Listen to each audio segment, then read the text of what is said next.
What do you think? Is our production tight? Is the groove right? Does it make you wanna dance? Make you wanna take a chance? Make you wanna take a chance? That's why I make music. That's damnation. Damnation in France. That's Willa May. Warm cookies. If you're doing it professional. WDMN Media. Think, Tim. Tell me what you think about that. Elvis up. Wearing all the hats. Curator of the undefined. Speaker of the phone. Driver of the car. The one who told you you could be whatever you want. You could be a star.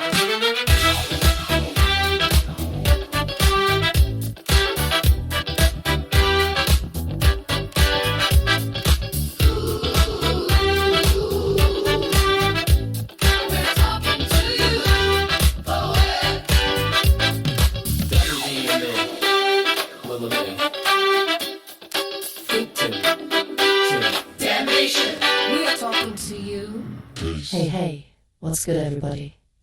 Welcome to episode 6-7 of Why Make Music, titled Don't Let Them Fool You. I'm your host, Willa May, known as DJ Warm Cookies, coming to you with that warm, fresh-baked vibe. First off, let me send a big hug and a warm welcome to all you beautiful people tuning in. Thank you for joining me for another week of music, real talk, and good energy. I hope you're feeling cozy and ready to dive in. Get your milk and cookies, because we're about to get warm.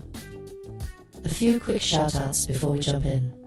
Be sure to follow me on Instagram, Facebook, Blue Sky, all the socials. I love connecting with y'all there. I'm also on SoundCloud, where a ton of you have been listening. In fact, we hit over 1,500 streams just last week on SoundCloud alone. Can you believe it? 1,500. That's wild. Thank you for streaming the music and spreading the word. It truly means a lot to this indie artist's heart. And if you haven't already, join the party on our socials and say hi. I promise I don't bite, I just bake. Quick plug. We've got fresh merch available, I gotta keep you swagged out. Hit up tpublic.com and treadless.com and search LinkedIn to find our designs. We've got some dope t-shirts, hoodies, maybe even a coffee mug so you can sip while you listen. Your support there helps keep this show going and keeps me in cookie dough. We do technically have a Patreon and a Discord server hanging out in the digital void. I'll be real, I haven't been super active on those yet. Your girl has only so many hours in the day, but they exist. So, if you feel like supporting on Patreon or hopping into the Discord to chat with fellow listeners, the door is open. I promise I'll try to drop in more often, Scouts Honor. And seriously, thank you to the patrons who are there despite my sporadic posts. You are the real MVPs of patience. One more thing I'm celebrating, aside from it being 2026 already, is the incredible streaming love. I mentioned it briefly, but let me just give you all your flowers. 1,500 plus streams on SoundCloud last week. 1,500. That's our highest weekly number ever. I see you, I appreciate you, and I'm raising my warm cookie in salute to each and every listener. Those numbers aren't just stats, they're people around the world choosing to bump our tracks. It's humbling and exciting, and it makes me want to push even harder on this journey. So thank you for rocking with me and this show. We're building something special here, one stream at a time. Alright, let's get into today's episode. I've got a packed show for you. We'll update the music catalog situation. Volume 7 just dropped. Volume 8 on the horizon. I'll spill the tea on that, and then dive into our main topic. Don't let them fool you. That one's inspired by a certain YouTube video making the rounds, and oh boy, do I have thoughts. We'll also get personal with some creative life reflections, do a fun pop culture news roundup, Marvel, Star Wars, an WNBA event here in Philly. Yes, Sports Corner is back.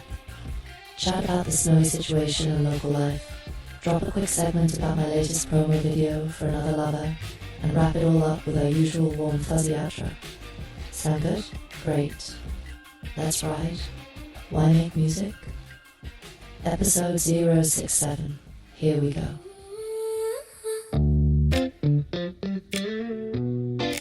Ooh.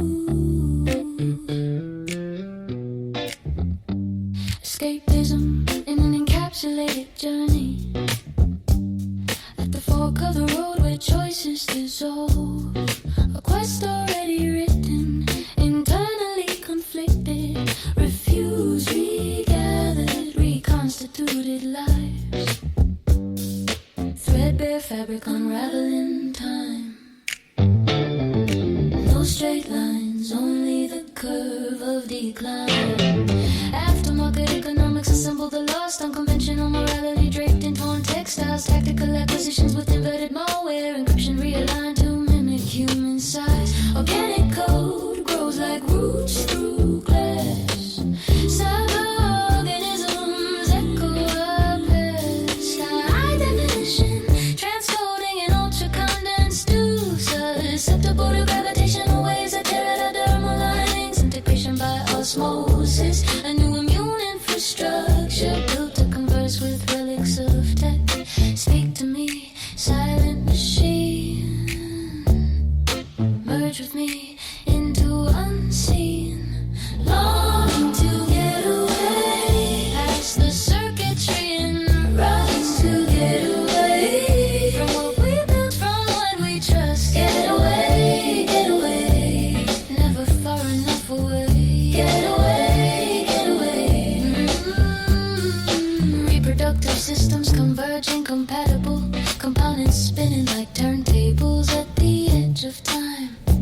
Temporal lobes turn to turnstiles. Monitors display disciples of a distant yesterday. Humanity falling utterly enough to echo what we were. Yesterday, yesterday gone. Nothing to return to. Complicity forgone, institutions surrender autonomy. Fixtures cradle microorganisms led by graphite and nanoplastic chips. Opaque ocular detectors searching for insolvency's cure. Searching, searching for more. Longing to get away where data dies and silence free. Longing to get away from the echo of our own disease. Get away from the shadow we can see. Get away from the shadow we can see.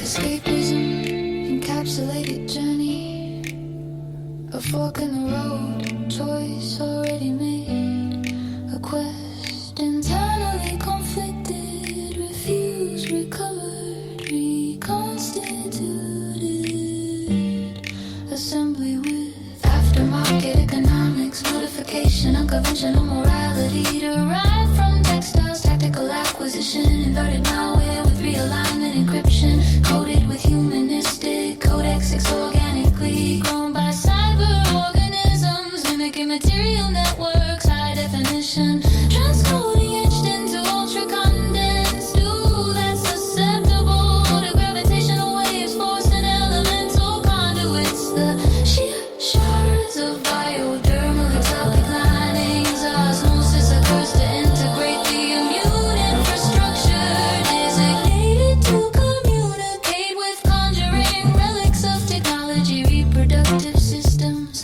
convergence incompatible, components spin as if turntable linked in rotation to turnstiles, temporal lobes, interest face with monitors deployed to display. Disciples of the distant, yesterday's humanity falling not nearly in front for echoing can fill the audio sensory adaptations. Complicity is foregone as logical institutions surrender total autonomy toward fixtures containing adjusted microorganisms led by graphite gripping nanoplastic chips coated with opaque ocular detectors, researching solutions to insolvency of tactile digital device abandoned to malfunction with the micro-time perimeters no longer available to correlate data uploaded by an inferior reference source. Now knowledge is no longer attractive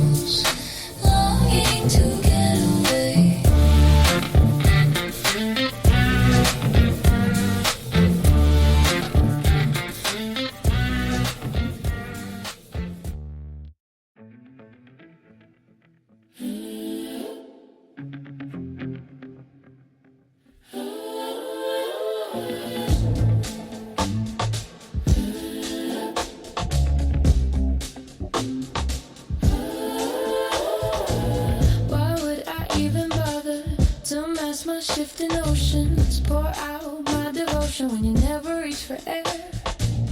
Was it all a compromise? A star bent by someone's eyes. Their canvas painted in my shade, but the picture wasn't fair. Not fair, not fair.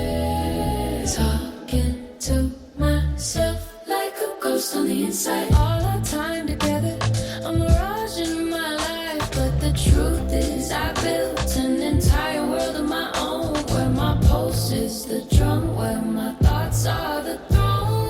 I'm alone, I'm not alone. With me to the edge of sanity.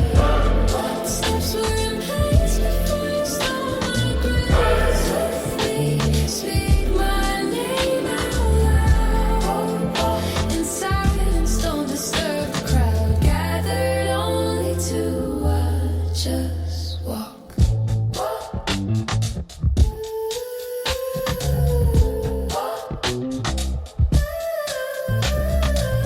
Am I less than you, or more than I've known? The sky says blue, but clouds make it monochrome. Why are we here, and who with the key? Secrets in the open, still invisible to me. I rode my bike to a tree, then turned and it was gone, vanishing like a memory I tried to lean upon. No one ever loved me the way my dreams had planned. No one ever held me, even when I reached out my hands. The measure of my mind has twisted into lines. Still, I believe the scribble was a tart in disguise.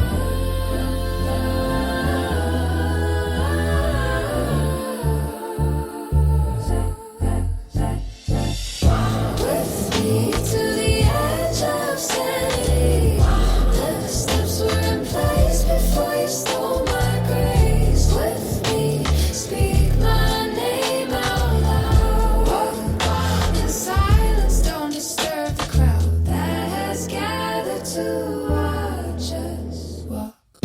Walk, walk, walk.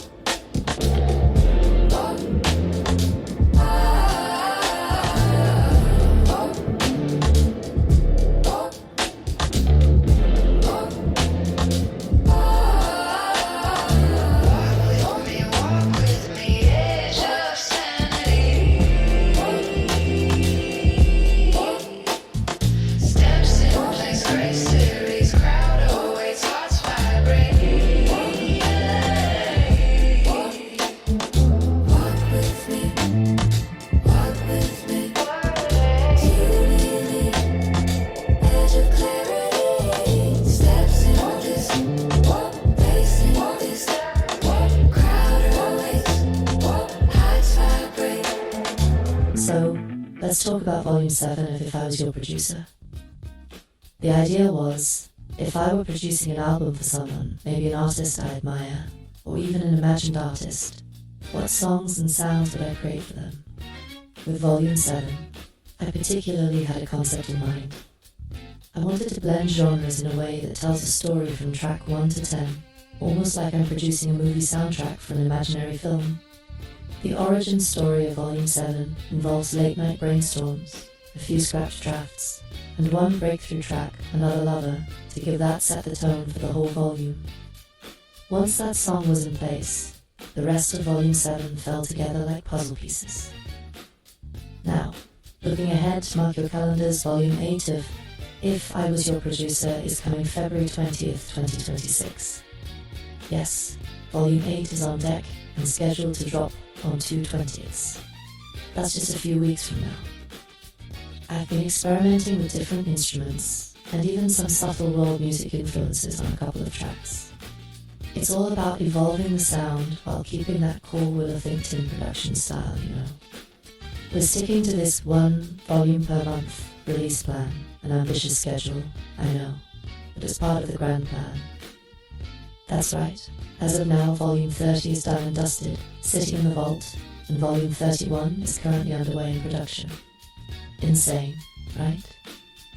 When I say I'm playing the long game, I mean it. The idea is to build a massive catalogue of music over time. We're talking 100 volumes. By that I mean placing these tracks in films, TV shows, ads, video games, you name it. I'm building a library, a legacy that can generate income and exposure steadily over the years. Think about it. If you have 1,000 quality songs out there, each one is an asset that could find a home in some project. The music is fully owned by WDMN Media, that's our little outfit, which makes licensing. This is intentional. We want to be sync-free.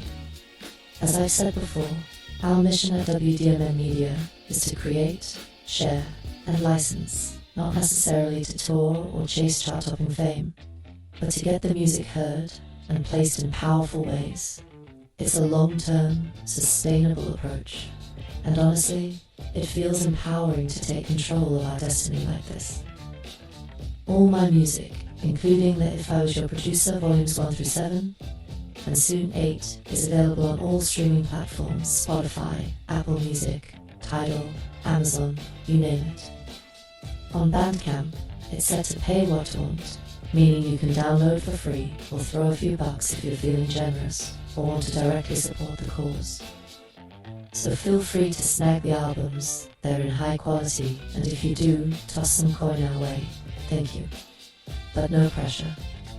The goal is to remove any barrier for you to listen and share. So truly, thank you for being part of this journey. Alright, that's the catalogue update. And we are nowhere near slowing down. In fact, it feels like we're just getting started on this 100-volume trek. Remember, it's about the long game. By steadily creating and releasing, we're constructing a foundation that can stand the test of time. You get me though. So stay tuned, and thank you for supporting the catalogue.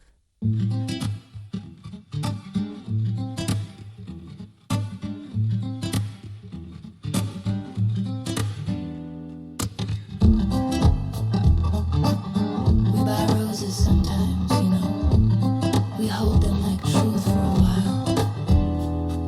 They bloom, we laugh, they fade. That's the way I like it. I question what I'm holding, what I mean by mine. Hands full of small, bright miracles I'm willing to sign. I dare to keep imagining, to build a quiet house of days where ignorance is gentle and love is not a maze. I offered up my everything before you even asked for more.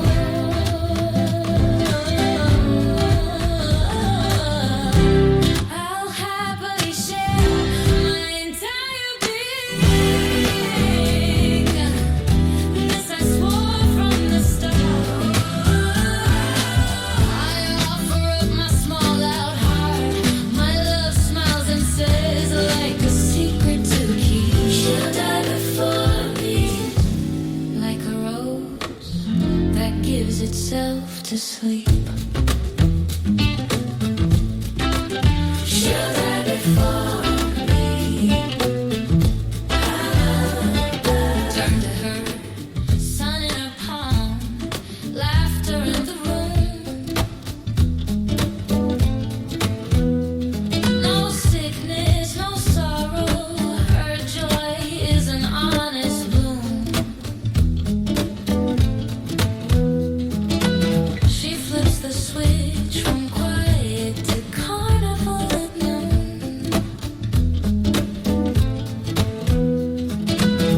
die before me, and we kiss.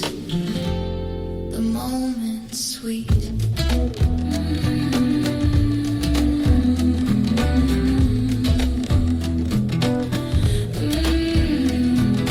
Imagine a dozen roses in my hands, each one a little sun.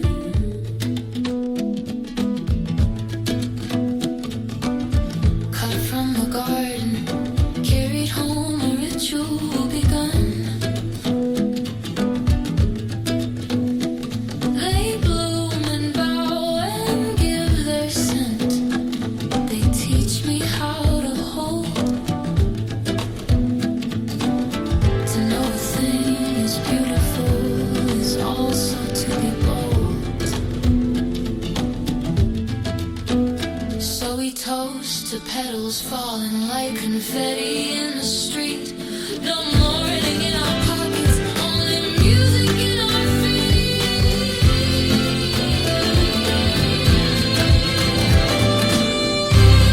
I'll happily share my entire being. You can have my better part. I'll plant my promises into the garden of your heart. You lie. She'll die before me. She'll die before me. And I'll keep tasting the spring. We light the candles for the living, not the leaving.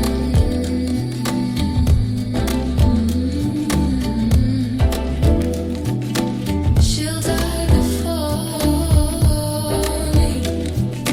She dies like a rose in my hands.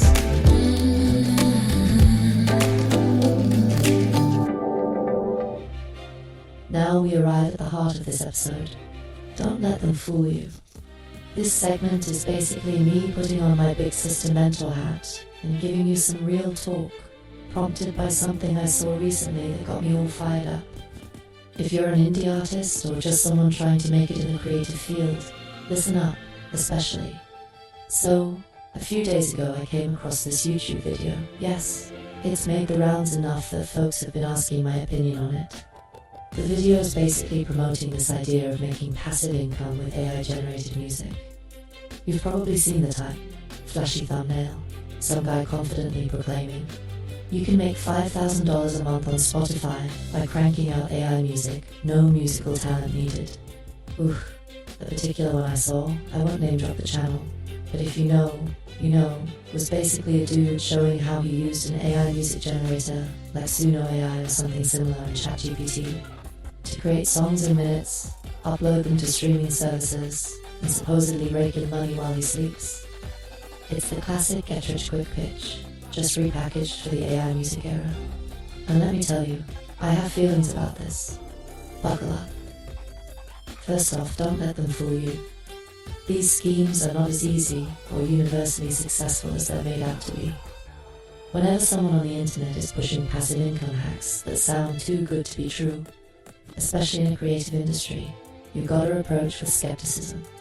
The video made it seem like anyone can generate a bunch of AI songs, upload 100 tracks to Spotify, and then just watch the money pour in from streams. It's a seductive idea, I admit. Who wouldn't want to wake up to thousands of dollars from songs you had an AI whip up in 5 minutes? But the reality on the ground for indie artists is very different. The video conveniently glossed over the streaming realities, and I want to break those down clearly. Streaming does not pay big bucks unless you have massive, massive play counts. Here's a hard truth. On Spotify, and similarly on Apple, etc., about 1 million streams yields roughly $3,500 in payout. Yes, you heard that right. 1 million streams, only around $3,500. As one industry analyst bluntly put it, that's not livable or sustainable for an artist. And they're correct, you can't pay rent on 1 million Spotify plays crazy, huh? To put it in perspective, if you wanted to make, say, a minimum wage monthly income from streaming alone, you'd need on the order of 500,000 to 600,000 streams every month. Think about that. around 567,000 streams a month, just to approximate a bare bones living. That's like having a viral hit every month continuously. How many independent artists do you know pulling those numbers consistently? Very, very few.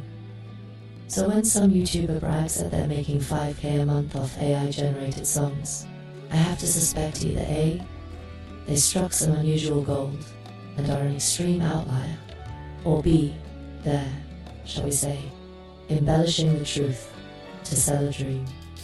And often it's a bit of both. Maybe they had one or two tracks catch some algorithmic playlist, and they extrapolate that into a narrative that anyone can do it easily. But for the vast majority of people, uploading a bunch of auto-generated music will just result in an ocean of songs sitting there with virtually no listeners. Spotify gets something like 100,000 new tracks uploaded every day, thanks to how easy DistroKid and others have made distribution. The competition for ears is unreal. If you're not bringing something genuinely compelling to the table, whether that's authentic artistry, a unique angle, or real human connection, your track's AI made or not, will likely just float in the ether unnoticed. That's the cold truth the hype videos won't tell you. Another angle to this, and this is something I'm especially passionate about, is the artistry and authenticity aspect. These eMusic hustle videos treat music as a pure commodity, like you're dropshipping widgets from a factory. They're essentially saying, don't bother with learning an instrument or honing your songwriting craft. Just press a button and spam out content. That rubs me the wrong way, because music, to me and to so many of you listening, is not just content. It's art, expression, a piece of a soul. I know that sounds lofty, but even on a practical level, I believe listeners can tell the difference between a song that has human heartbeat in it versus one that's purely generated with zero human touch. Now, I'm not anti-AI. You all know I've talked about using AI ethically as a tool in past episodes. Heck, I've even dabbled with AI for things like idea generation or sound design assistance. But the key is human intent and creativity guiding it. The issue I have is with this notion of churning out AI music with no human input or care, purely to exploit a perceived loophole for cash. It's soulless. And ironically, I suspect it's not even that profitable for 99% of people who try it, because the songs likely won't catch on. Streaming algorithms might pick up one novelty track, but if a listener realizes the music is generic or emotionless, they won't stick around, they won't become fans, and they certainly won't remember you. There's no shortcut around genuine quality, at least not in a sustainable way. Let's also touch on the legal and ethical side for a second. We've had some very interesting discussions in the music world lately about AI and copyright. For instance, in the US, the courts and Copyright Office have been weighing in on whether AI-generated works can even be copyrighted if there's no human author. In a recent case, a federal appeals court straight up affirmed that works created solely by AI with no human authorship cannot be granted copyright protection. Basically, if a machine cranks it out and you just hit submit, you might not legally own that music in the way you think you do. The Copyright Office has indicated that only material with meaningful human creativity is eligible for copyright. So if your grand plan is to have an AI pump out hundreds of tracks and you collect royalties, be aware, if there's ever a dispute or if platforms start requiring proof of human authorship, you could be on shaky ground. We're in Wild West territory here, but signs are pointing to no human, no copyright. And beyond legality, there's the ethical dimension. Some of these AI music generators are trained on other artists' work. If you blindly use AI outputs, you might inadvertently be copying someone's style or even melodic fragments. We saw controversies with AI ghostwriters, mimicking famous artists' voices and styles. It opens a can of worms about originality and who deserves credit and payment for creative work.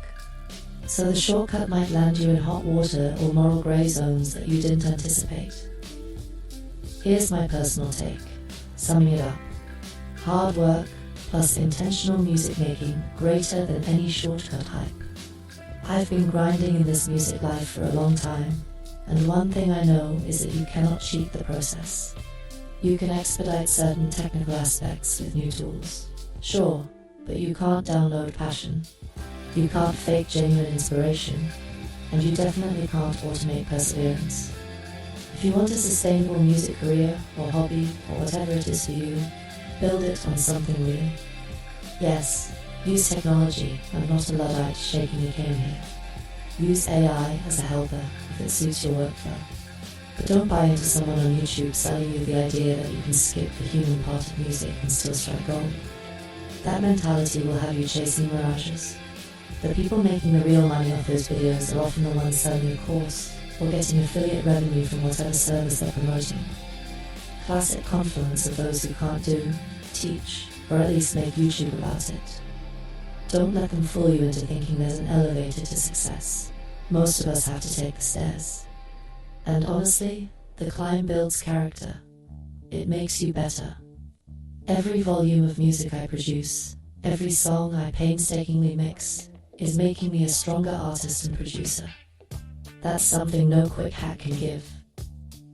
So, to my fellow indie artists out there, keep doing your thing. Stay focused on the craft. If you see these sensational claims, take them with a grain of salt the size of a boulder. By all means, learn new tech and evolve, but always center your unique voice and effort in what you do. In the long run, a dedicated artist with 100 true fans will outlast a spammer with 10 million botted streams that lead nowhere. Quality over quantity, ironically I say that, while releasing enormous quantities of music, haha. But you all know, I strive to keep quality high, even with a large output. Intent and authenticity guide me. So yeah, don't let them fool you.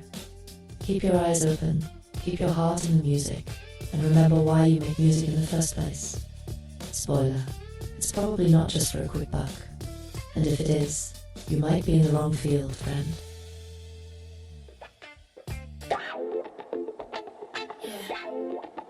Yeah.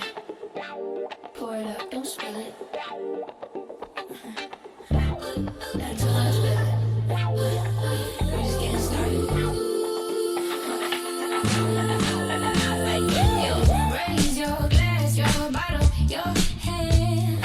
Bless this moment, blessings on demand. 1 sip for the long, 2 sips for the living, 3 for the sins and the grace we keep forgiving. Pass around the flask, no questions asked. You came empty-handed, baby, you won't last. Fall down, vibe up, don't catch the flash. Tomorrow, shame ain't worth tonight's cash. Lifted, shine in the light. Toast to the moment, toast to the light. So let's make a toast to our gracious host. Stack so tall, man, we coast to coast. Flying us in like kings and queens. WDMN living out the dream. So let's raise these glasses, champagne splashes. We should be making deals, but we chasing dashes. Finances there, but the baseline smashes. Cars too heavy, yeah, we starting with passion. Kicks too clean, fresh custom shine. Colorway and animation, one of a kind. Who designed it? Tim, yeah, the mastermind. Catch us slipping through the crowd with the WDMN sign. And we're in French, I can't pronounce the dish. Truffle on the plate, caviar with the fish. Vegan on the side, but the drinks not missed. Spare no expense, living lavish like this. Oh, he fancy, oh, she fly. Let us take a picture. We attract what we live, champagne in the tracks. Design, frame, vision, panoramic views. What's mine is the hustle, what's yours, you choose. No need for the gossip, no need for the shade. We share by the same, and we already made. Toast to the night, toast to the fam. Toast to the grind, toast to the brand.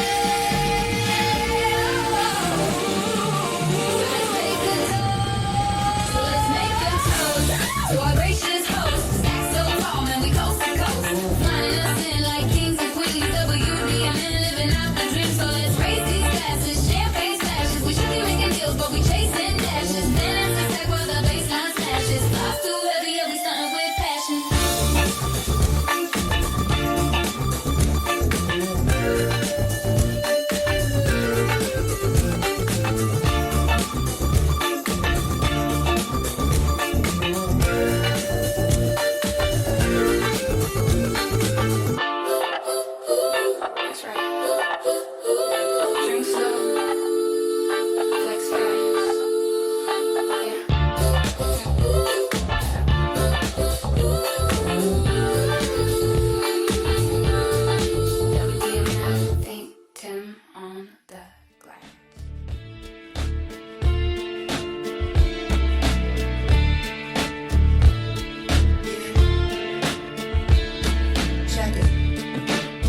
watch me spark.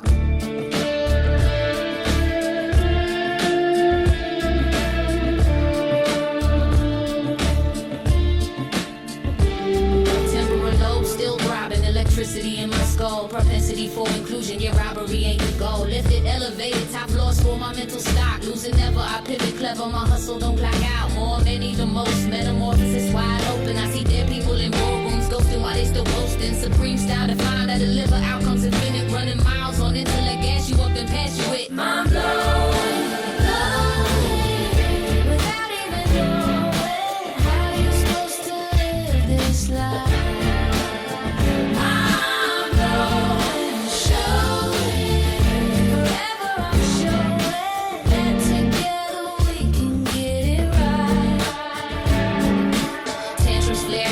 Ability's the weapon, but self-destruction waits you versus all your brethren. Not slick, not little, city right for the taking. Confiscated dreams, plug me in, electric fiddle, breaking tools, running low, battery flat, but the products still push. Time moving slow, yet I carve beats like Kush.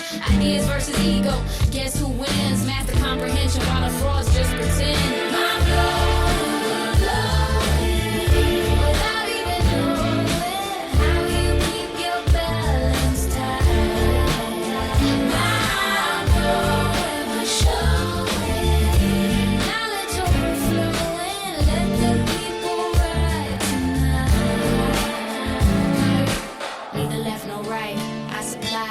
Equilibrium wobbles like goldfish sight. True slips, lie stick, life senseless, but we scrolling quick.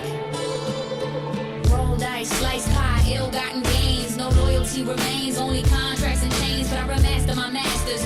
Own your sound, trailer cup vibes. This is mind over matter. City to city, town to town. Dropping wax grooves, let the needle crown. Beatles level growth, but the fiction they selling. I'm the doc of my script, words truthfully spelling. Ask me nothing, but my record is proof. A hustler with a conscience, producer in the booth. Folk rap fusion, street corner stage, and a kid with a blaze. Skywalk every page. Truly, utterly. My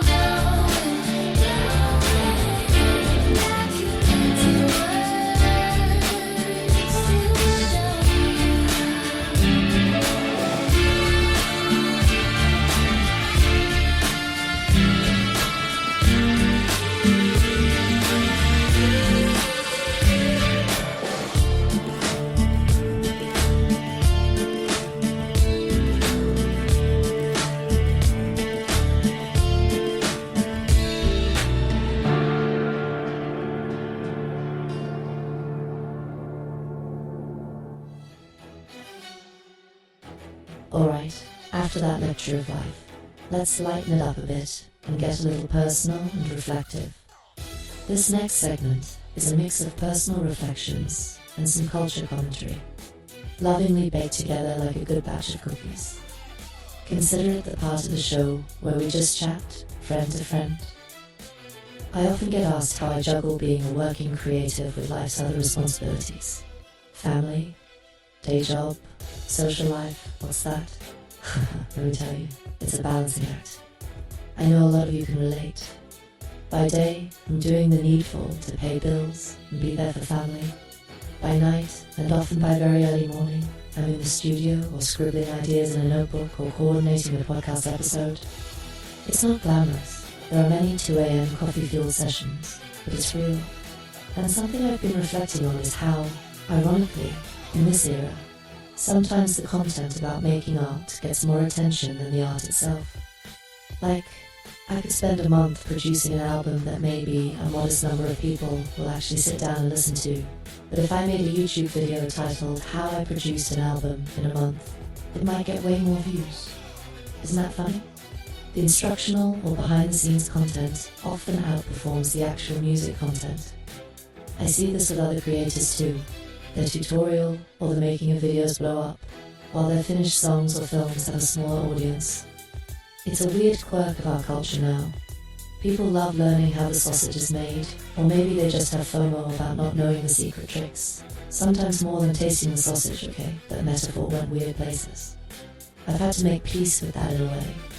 That's partly why I do this podcast. I realized folks seem keen to hear the insights and process talk, And if that can draw them in, maybe they'll also check out the actual music I pour my soul into. It's all connected. But yeah, it's a bit bittersweet when your how-to content outshines. You're here, it is content. Says Stavi in the 2020s. Speaking of the internet's advice overload, have you all noticed this phenomenon of these self-proclaimed coaches popping up in every corner? I swear, every time I log on, someone's offering a masterclass on something. How to get 1 million streams? How to build a fan base overnight? How to manifest a Grammy by next Tuesday? It's crazy. I joked to a friend the other day that it feels like we're surrounded by what I call the guy in the chair types. You know that trope from the Spider-Man movies? Ned Leeds proudly proclaiming, "I just want to be the guy in the chair, feeding intel to Spider-Man." These online coaches often remind me of that. They're not out there swinging from webs themselves, but boy do they love to sit in the chair and tell you how you should do it. Shout out to Ned though, he was a lovable guy in the chair. But you get my drift. It's like everyone wants to be the strategy guru or the life hack expert.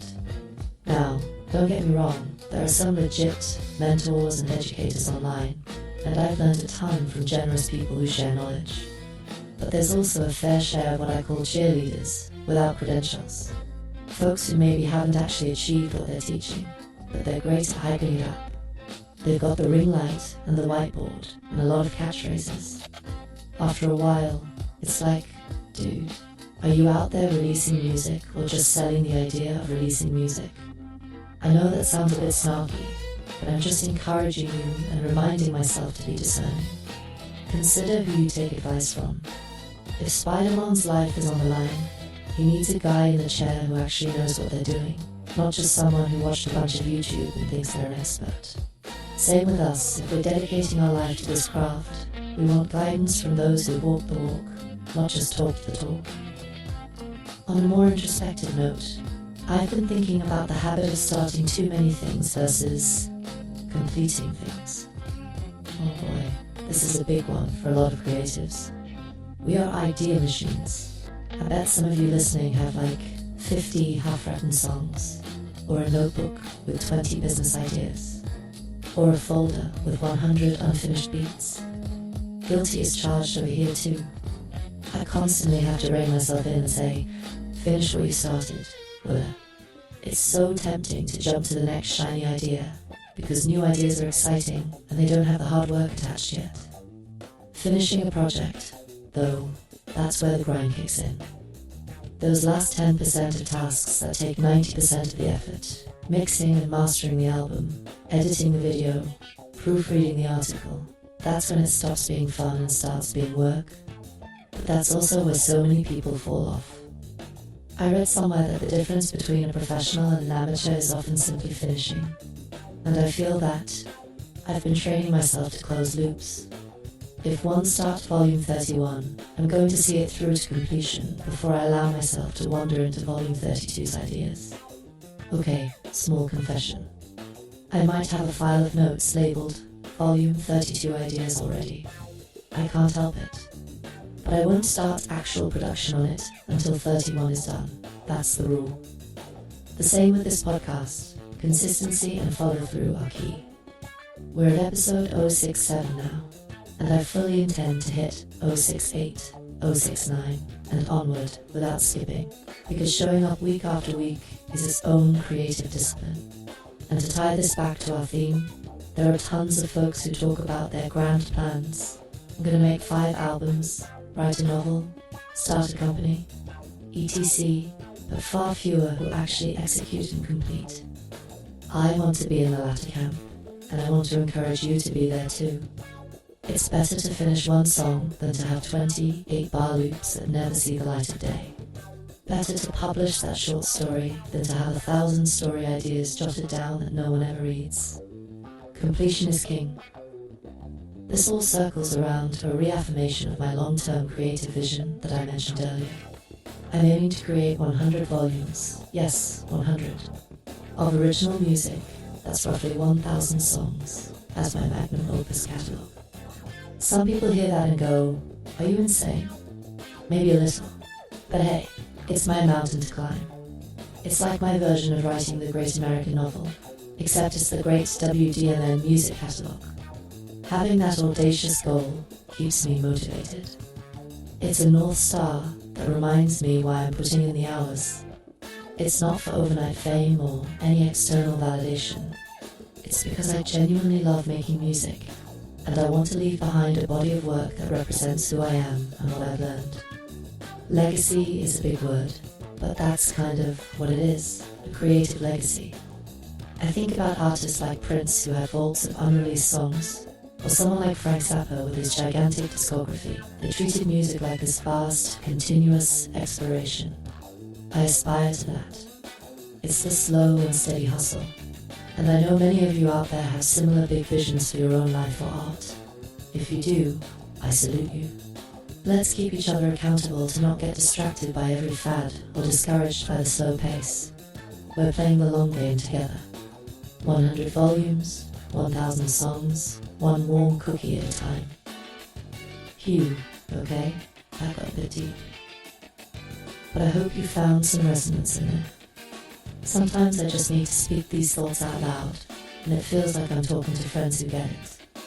If any of that hits home for you, the balancing life and art, the frustration with internet gurus, the need to focus and finish projects, know that you're not alone. We're out here in the trenches together, making the best of the chaos and trying to create something meaningful. And we got this. Alright, how about we shift into a fun zone now? Enough introspection, let's do a pop culture roundup. I've got some cool news bits I'm excited about, and I can't resist geeking out on some sports and nerd culture stuff. Here we go.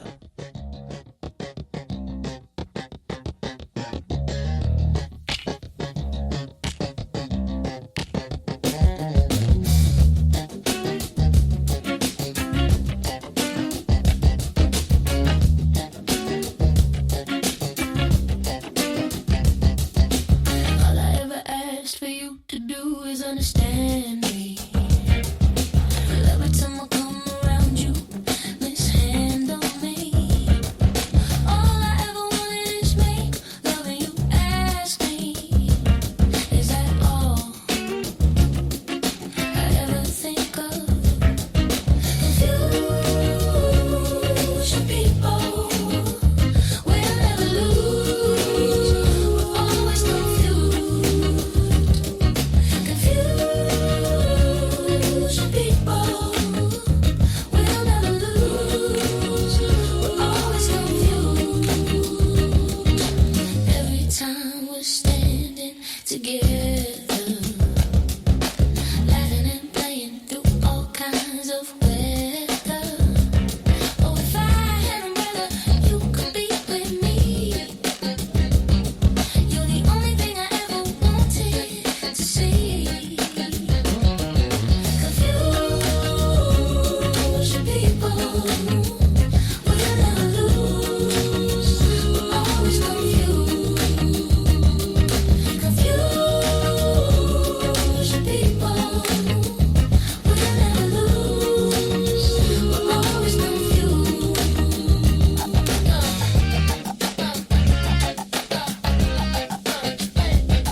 Don't text me.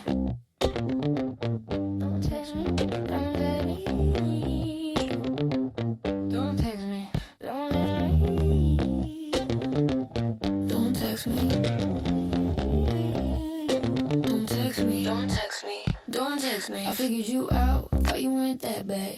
maybe a little bit sad. Kinda funny when you got mad. Never on point, dropping wild ass comments. I put my own clapbacks, but they stayed unseen. Yeah, maybe I drafted them. Even tossing an emoji or two, lighthearted, trying to play it cool 3 times a day, like deja vu. Damn, did I learn?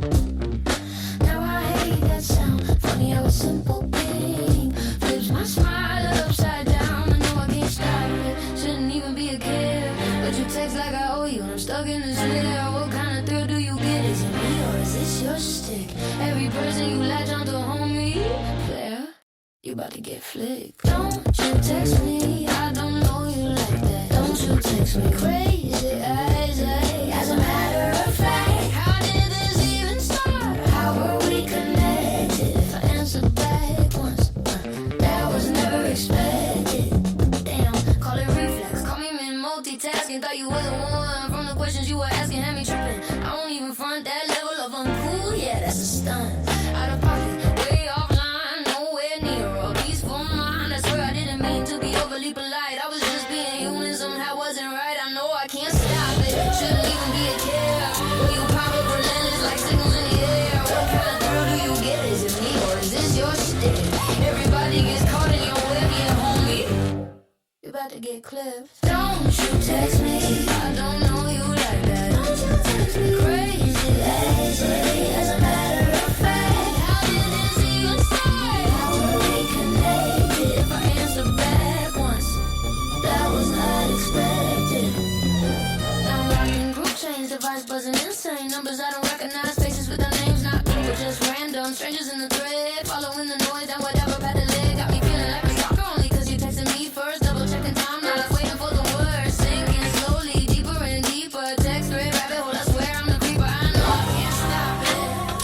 Shouldn't even be a care. Yeah, here we are again. Your bubbles everywhere. Are you bored? Are you hot? Are you lonely as hell? Either way, you're ringing my bell.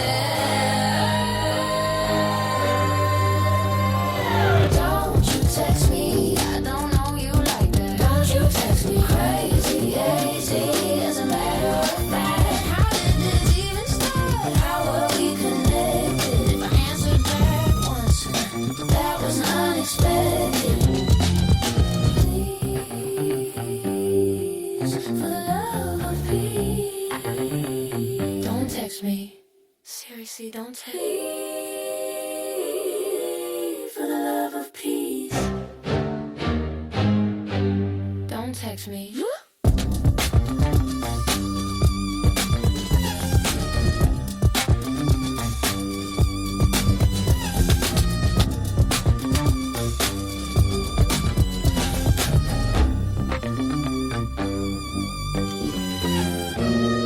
Alright, let's talk Grammy nominations. People, the 2026 Grammy nods just dropped, and it's a wild mix of the expected and the completely unexpected. First off, Kendrick Lamar is leading the pack with 9 nominations, including a shot at Album of the Year for his LPG NX. He basically cleaned up last year, and now he's back aiming to finally snag that elusive Album of the Year win. He's been nominated 7 times for it, but never won. And get this, none of this year's Album of the Year nominees have ever won that prize before. So whoever wins will be a first-timer. It's a stacked AOTY lineup with some real surprises. Bad Bunny scoring only the 2nd Spanish-language album ever up for Album of the Year.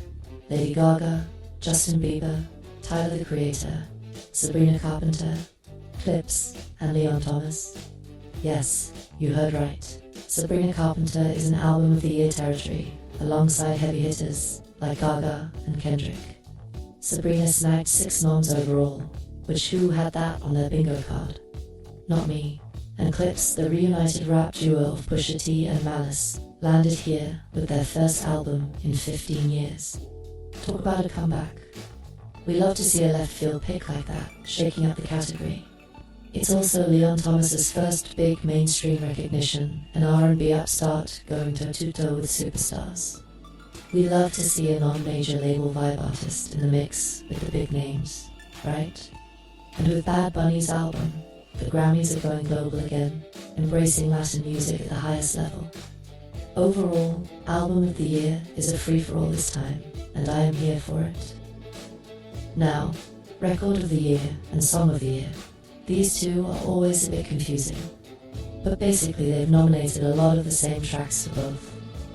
We've got Bad Bunny's Bilingual Banger, DTMF, Lady Gaga's Dance Anthem, Abracadabra, Doshi's viral hit Anxiety, Billie Eilish with a sweeping ballad, Wildflower, Kendrick Lamar, and Zia's soulful collab Luther, Sabrina Carpenter's sly pop track Manchild, and Rose from Blackpink with Bruno Mars on the disco pop act. Those are up for Record of the Year. For Song of the Year, which is about songwriting, it's almost identical, except they've swapped out one cool indie pop tune, Chapel Roan's The Subway, for something totally bonkers, Golden by Hunter X. Don't know Hunter X? You wouldn't. It's a fictional animated K-pop band from a Netflix movie. Yup, an imaginary band is nominated for Song of the Year. It's wild. We have officially blurred the line between real and virtual in music. I mean, do we send a Grammy invite to the CGI characters? Regardless, Golden has been a streaming juggernaut, and it shows the Grammys are embracing global pop in new ways. In fact, Rose's nomination is historic. She's the first K-pop artist ever up for Record of the Year, thanks to APT. We love to see it. It's a banner year for international vibes. A couple more notes on Record Song. Billie Eilish is back in the big categories after a little hiatus. Wildflower got her on the list. Even though, fun fact, that song actually came out back in 2024 and only got released as a single now to qualify.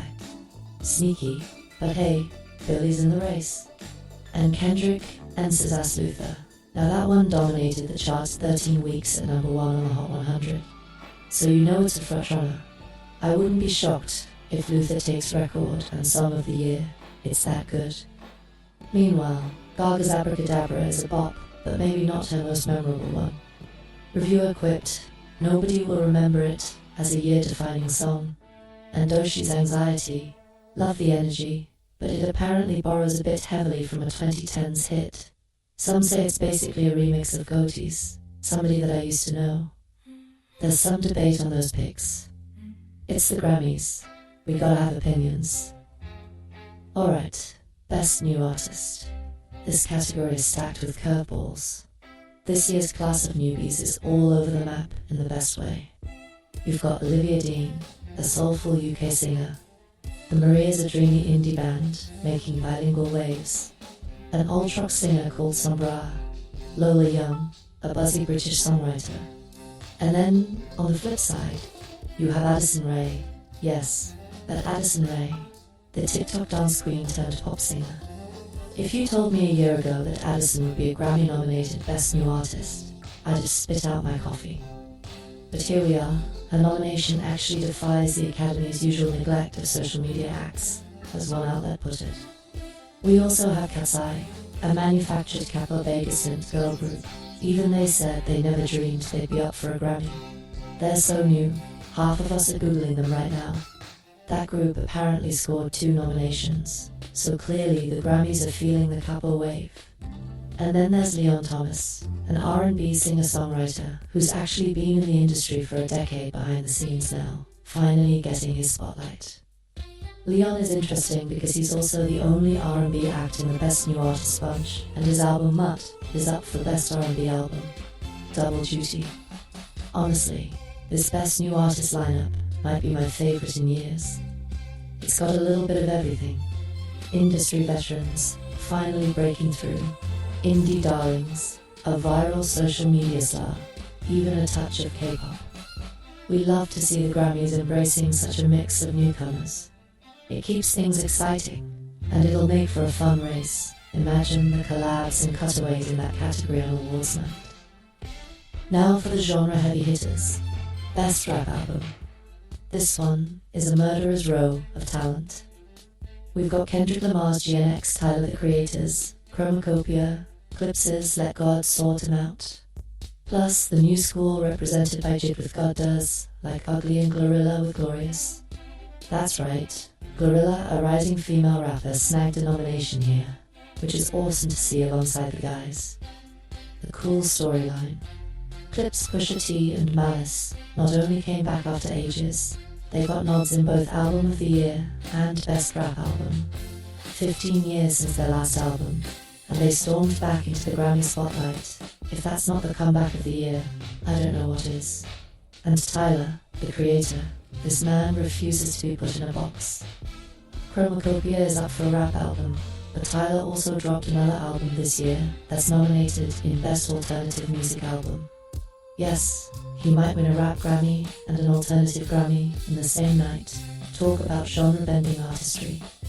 And speaking of genre-bending, the hardcore band Turnstile pulled off nominations across rock, metal, and alternative categories. Not directly related to rap, but I have to shout it out because it's just so cool.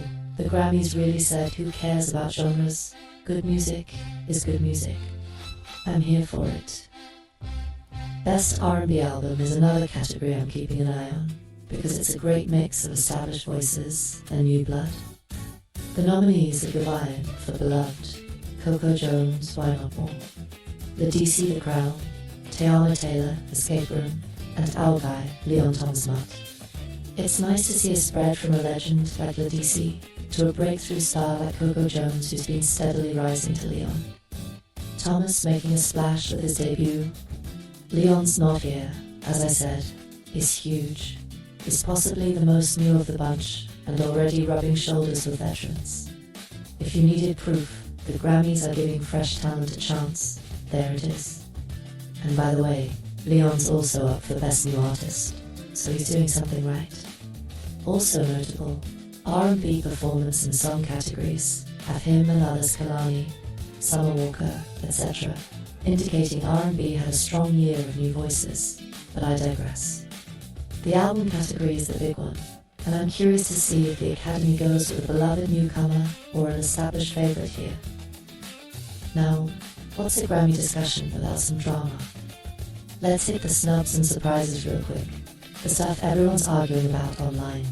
Major snub alert. The Weeknd. He had a highly anticipated album, Hurry Up Tomorrow, and zilch, nothing. It's wild after his famous falling out with the Grammys a few years back.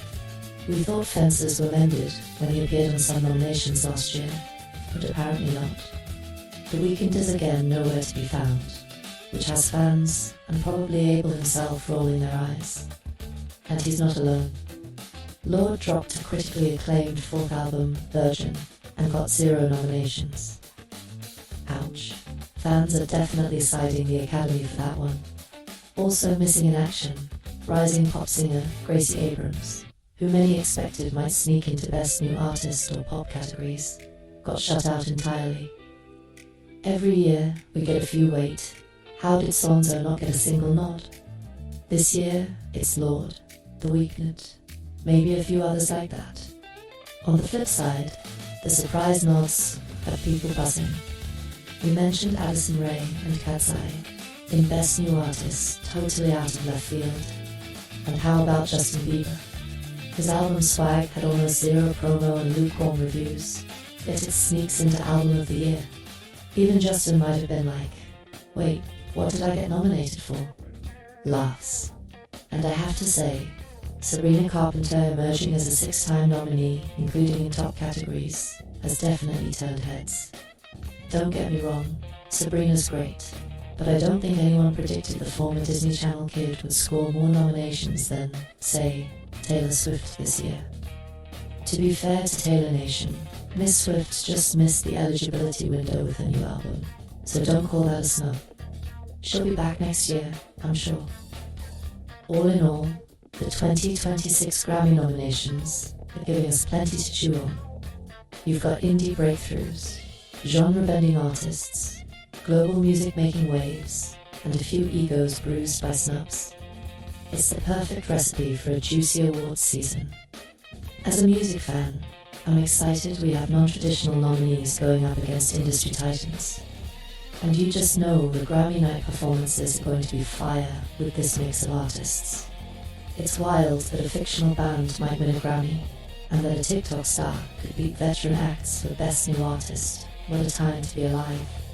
And I am absolutely thrilled to see some underdogs in the race. It keeps everyone on their toes. So, mark your calendars. The awards go down February 1st, 2026, and until then we've got lots of debating and predicting to do. Will Kendrick finally get that album of the year? Will an independent-spirited act take Best New Artist? Will the Grammys send an acceptance speech soon linked to an animated K-pop group? Who knows? One thing's for sure, we'll be talking about it. Stay tuned, and congrats to all the nominees, even those of you who aren't technically real musicians. This year, the Grammys are truly off the charts in the best way.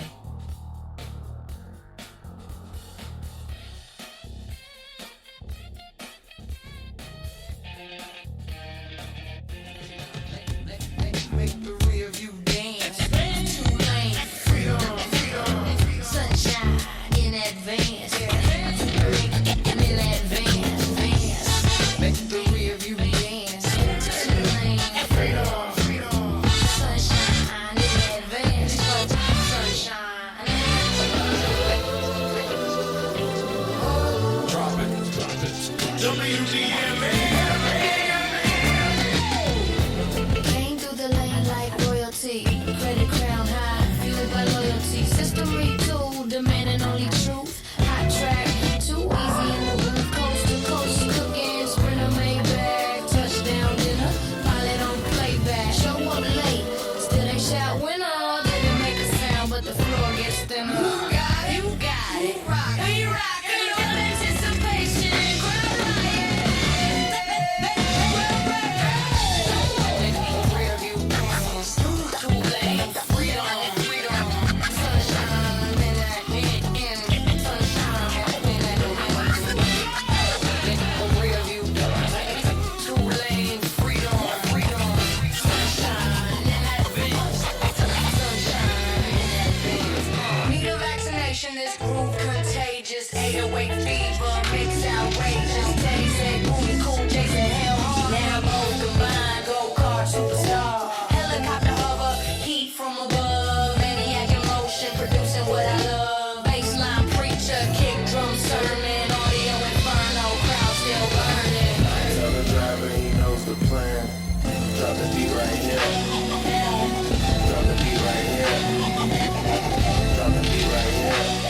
Now the rear view swinging, sky blue chrome, freedom anthem, mobile home, sunshine syntax, praises in advance. DJ cuts lines till the records dance. Concrete jungle, two-lane prayer, mirrors flash, hope in the summer air. Grip that wheel, destiny in hand, shift that gear, yeah we command. Digital odometer, hit and replay. History loops every word I say.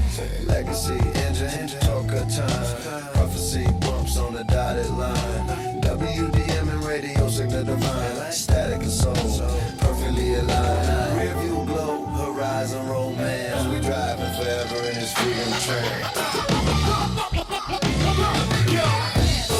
Make the rear view dance. Too late. Freedom. Sunshine in advance. Sunshine in advance. Make the rear view dance. Too late. Freedom. Sunshine in advance. Sunshine in Make the rear view dance. Too late. Freedom. Make the rear view dance. Make the rear view dance. Too late. Freedom.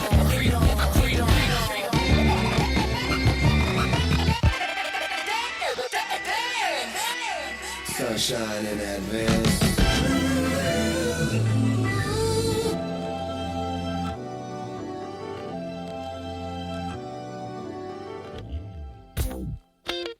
Turn it up. We're talking maximum fun, baby. Yeah.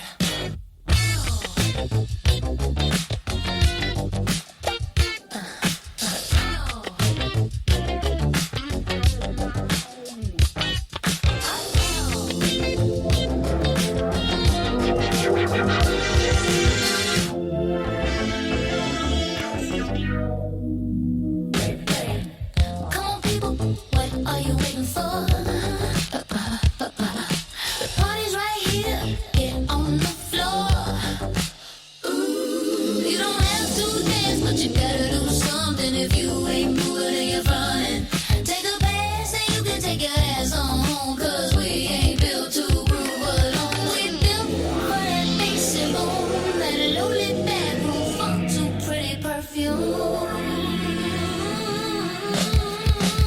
Because we're talking maximum, damn. We're talking sign that in the air, yes ma'am. Maximum fun, oh yeah, them is the greatest, the best, all of that. Maximum fun, mind that in the air, yes ma'am. Maximum fun,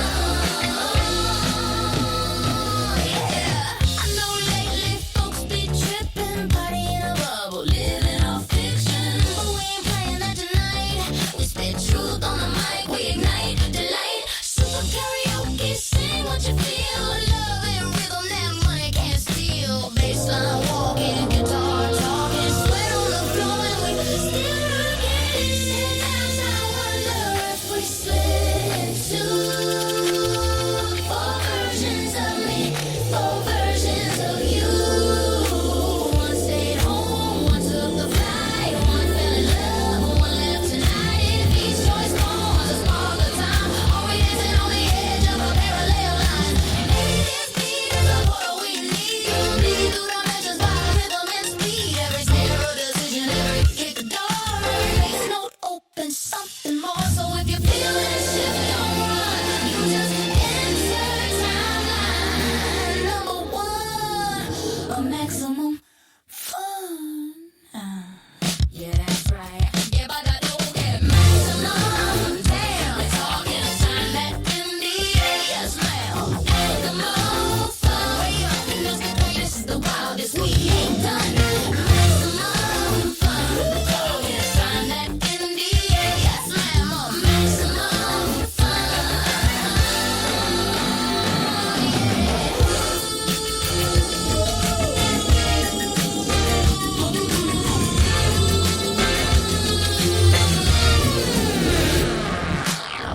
Bass walking, lights flashing, crowd snapping, hands clapping.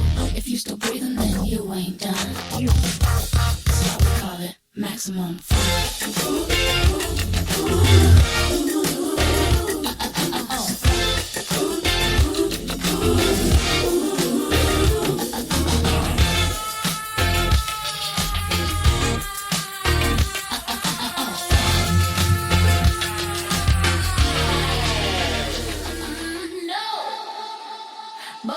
Bubble up, yeah. We pop, we drop, we glow up non-stop. Turn the lights down low, we about to blow. Whoa, bass go boom like so downtown flow. I klubben brutal, so binnen gun jag dem mot spotlight. Neon big bounce, moving like dream. Shake that tempo, cream on the scene. Lip gloss, cherry, honey, that comb. Går de andra rhythm och du säger hey. No, då är det not a nice to vibe. Work och tja dem towel, come alive. Girl crush it, energy wild. Eyes like when we slide in style. Makeup on fleek, body speak shit. Get away drum kick, ignition jump big click. No, no, no. Feel the rush inside. Shit jump to your boom, boom, boom tonight. Girl so fine, lights collide all around the toxic night. Bubble up, bubble up, bubble up, bubble up. Turn it up, don't stop the fun. We're time bomb, we shine so bright. Bubble up, fly all night. Bubble up, bubble up, bubble up, bubble up. We on fire, lights so high. Neon so boosting like confetti sky. Bubble up, oh mama. The girl swagged up, clean, no lie. Talk that talk, she looking fly. Sound to the boom bap, so we rock designer, dreams and gold. Girls in the booth, shots on ice. Move like money, look too nice. I need your money, let's own this town. Snap the crown, break it down. Baseline crazy, mic on flame. Flow by live, remember my name. Hustle in the hills, truck real tight. We queens of the night. Yeah, right from soul to Philly, same vibe track. Hands up high, no turning back. Shout out to the girls that ride with grace. Lipstick bold and mirror face. Lips grip, rewind that heat. Every girl here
time for the pop culture roundup, where I hit you with some of the latest happenings in the world of sports, movies, and all that good stuff.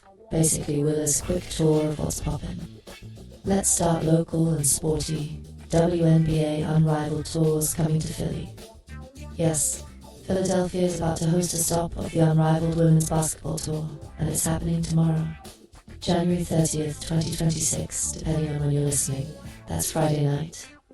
This is a really exciting event because it's bringing some big names in women's hoops to our city in a unique 3-3 format. They've got to showcase games lined up: the Breeze versus the Phantom, and the Rose versus the Lunar Owls. Now, if those team names sound a bit abstract, let me drop the star power. The Phantom squad is led by Philly's own Natasha Cloud, and they'll be facing the Breeze led by college sensation turned pro Paige Buchers. Meanwhile, the Rose team, featuring WNBA champ Kalia Copper, another Philly hometown hero, will go up against Nafisa Collier's Lunar Owls.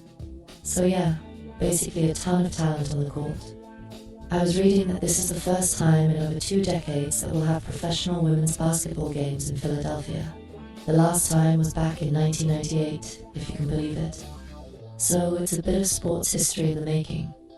The games will be at the Xfinity Mobile Arena here in Philly, which they chose because ticket demand was so high they needed the biggest indoor venue. We're talking over 16,000 tickets sold, Philly showing up strong. If you're going, bundle up more on the weather soon and be loud. If you can't go, they're broadcasting it on TNT, True TV, and even streaming on HBO Max, which is pretty cool for a women's off-season league to get that coverage. I am personally thrilled to see women's basketball getting innovative with this tour format and bringing the game to new cities. And yes, as a Philly native, I'm rooting for our hometown players to put on a show. Go Phantom Natasha Cloud's team and go Rose Kalia Copper's team. I'm allowed to root for 2, right? It's all Philly love. Now onto the Marvel Universe, because you know I gotta feed my inner nerd. Wonder Man has finally dropped on Disney+. This is the new Marvel series that just premiered on January 27th. I've binged the first few episodes for research purposes. Okay, also for fun, and I'm happy to report it's getting some pretty great early feedback from critics. In a surprising twist, a lot of reviewers are saying Wonder Man is a refreshing change of pace for Marvel. It's been called the best Disney Plus Marvel series yet by Time magazine, no less. They praised the show's smart casting, witty writing, lively directing, an overall character-driven approach that finds the human underneath the superhero story. I have to agree, the show has a very different vibe. It's more of a dramedy set in Hollywood, very meta and self-aware. Yahya Abdul-Mateen too absolutely shines as Simon Williams A.K., a Wonder Man. He brings this endearing intensity to a wannabe actor superhero who's kind of a hot mess. And get this, Ben Kingsley co-stars, reprising his role as Trevor Slattery, remember the Faux Mandarin from Iron Man 3. The dynamic between Yahya and Sir Ben is chef's kiss. One review mentioned their chemistry as a huge highlight, and even said these to make the show a must-watch. The show is less about big superhero battles and more a satirical, almost buddy comedy take on fame and heroism. Don't worry, there are still some powers in action. Simon's got ionic energy powers, after all, but it's grounded in character, humor. I love that Marvel's taking a swing at something offbeat. If you're feeling burnt out on the usual cape stuff, give Wonder Man a shot. It might surprise you. There are no spoilers here, but I will say, keep an eye out for some fun cameos and Easter eggs.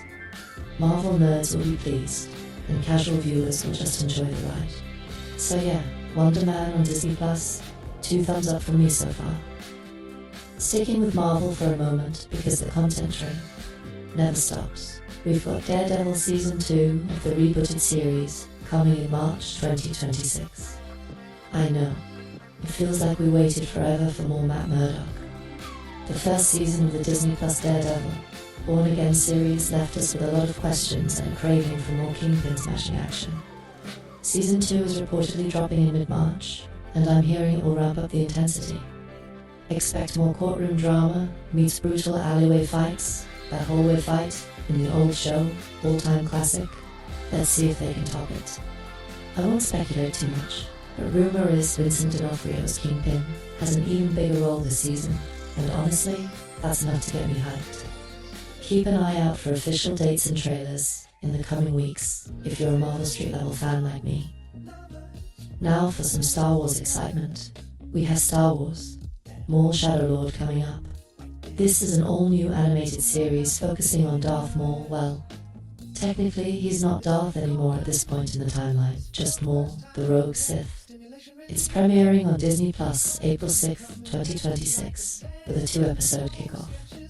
As you can tell from my voice, I'm pretty hyped for this. The teaser trailer dropped recently and it looks dark and stylish, exactly what you'd want from a Maul story. It's set a few years after the Clone Wars, during the rise of the Empire, and Maul is out there building his criminal syndicate. If you watch Solo, A Star Wars Story, or Clone Wars Rebels, you know Maul had his hands in the crime world. The animation style, from what I've seen, is like a blend of the Clone Wars look with some gritty graphic novel vibes. They even talked about using old-school animation techniques to give it a painterly feel. Sam Witwer is back, voicing Maul. He's phenomenal in that role. And the cast includes some cool additions, one being Wagner, Mora Pablo Escobar from Narcos as a new character, and even Rich Daoud from the IT Crowd, voicing an alien character, which is wild and awesome. Early buzz says the show is highly serialized and force-paced, like a 10-part crime saga in the Star Wars underworld. I'm so ready for that. We haven't had an animated series since Bad Batch, and this one looks like it's aimed at a bit older, darker themes, presumably some intense action. The Shadowlord series is also interesting because it ties into the bigger Filoniverse, has been building more on Filoni in a sec. Anyway, April 6th, Star Wars fans, mark it down. 2 episodes at launch, then weekly, presumably leading right up to May 4th, because Star Wars loves a May 4th finale. I'll definitely be discussing it once it's out, because you know this nerd can't resist. And speaking of May, we have what might be the big event for Star Wars on the horizon. The Mandalorian and Grogu movie is slated to hit theaters in May 2026. Specifically May 22nd, 2026, if the schedule holds. This is huge because it will be the first Star Wars theatrical film since 2019's The Rise of Skywalker. It's been a minute. And it's bringing our beloved Din Djarin, Mando, and little Grogu to the big screen for a presumably epic adventure. This movie is essentially the culmination of the Mandoverse storyline that Dave Filoni and Jon Favreau have been weaving through The Mandalorian, The Book of Boba Fett, Ahsoka, etc. I literally got chills when I saw the teaser, hearing that Ludwig Göransson Mando theme booming in a theater is going to be something else. Plot details are under wraps, but one can guess it might involve Mandalore's future and the Imperial remnants. Maybe even Thrawn, if the Ahsoka series leads into it. It's all connected, Marvel style, but in Star Wars. One fun note, they're actually calling it The Mandalorian and Grogu, officially, which is cute because our little green friend gets title billing. Honestly, who can resist Grogu on a giant screen? Prepare for the entire audience to go all in unison at least 5 times. I know I will. Also, from a business perspective, Star Wars returning to theaters is a big deal. Lucasfilm took a break to recalibrate after the sequel trilogy, and now with this film and others in the pipeline, it feels like a new era is dawning. Now that leads perfectly into a bit of industry news. Dave Filoni's role at Lucasfilm. If you're not familiar, Dave Filoni is basically the heir to the Star Wars creative throne in a lot of ways.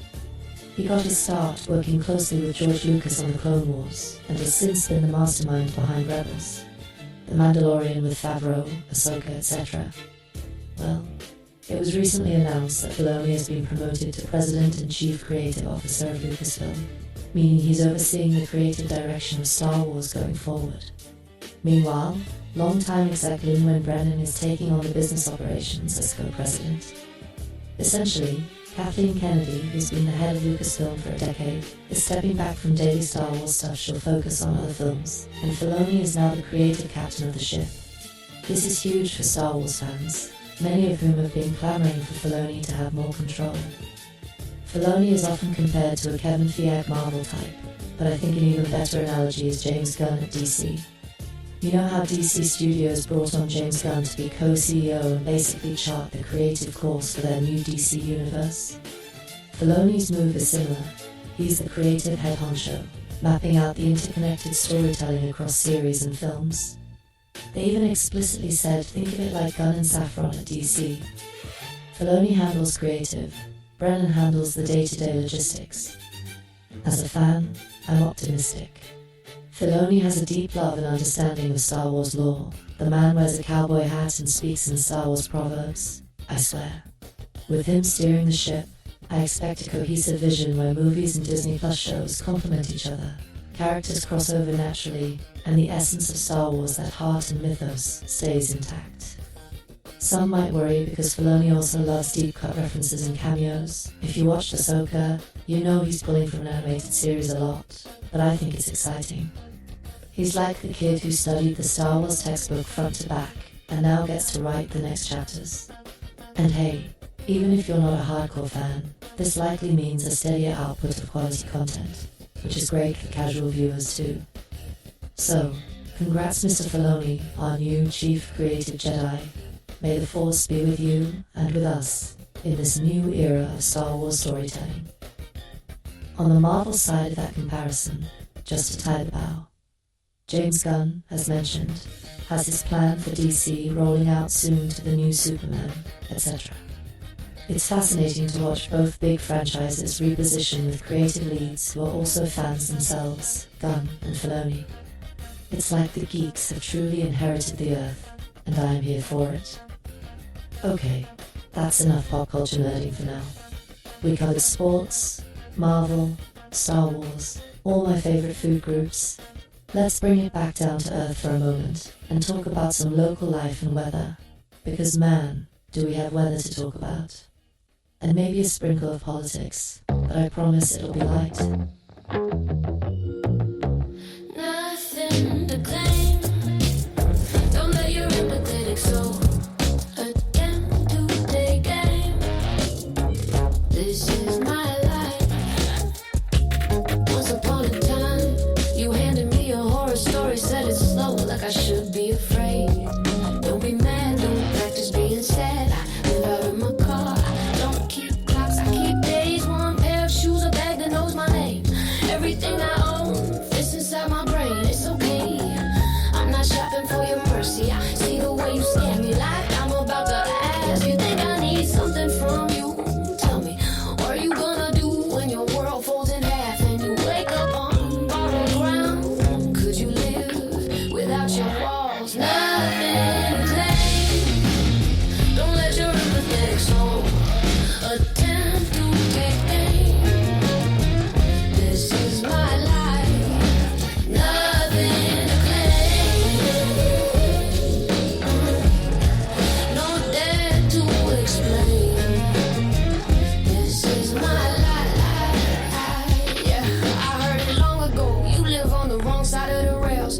Funny how tracks only look dirty from one direction. Don't be mad, my engine won't start. I never planned to go far. Funny how the script flipped pages. I saw you ringing yours apart. You laughed at those rails back then. Said freedom was a joke. I met you later in a holding cell while you were learning how to cope.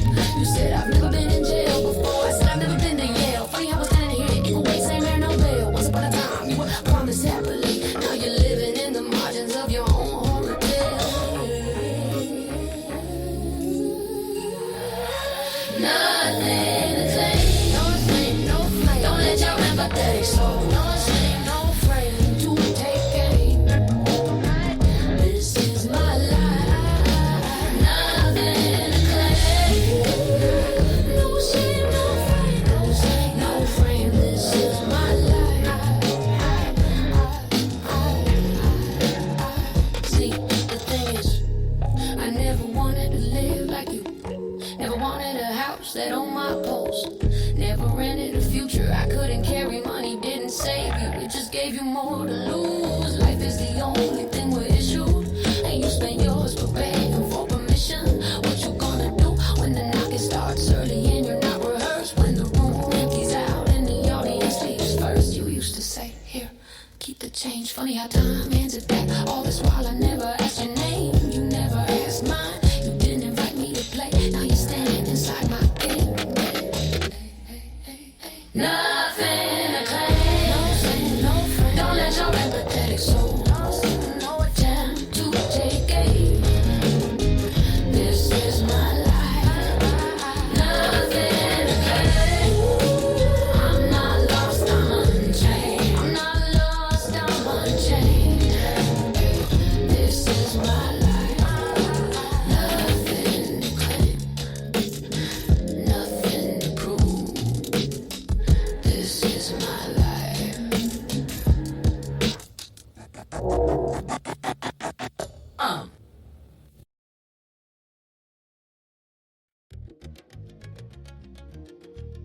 So this is a short but sweet segment. Think of it as a little bonus cookie at the end of the batch.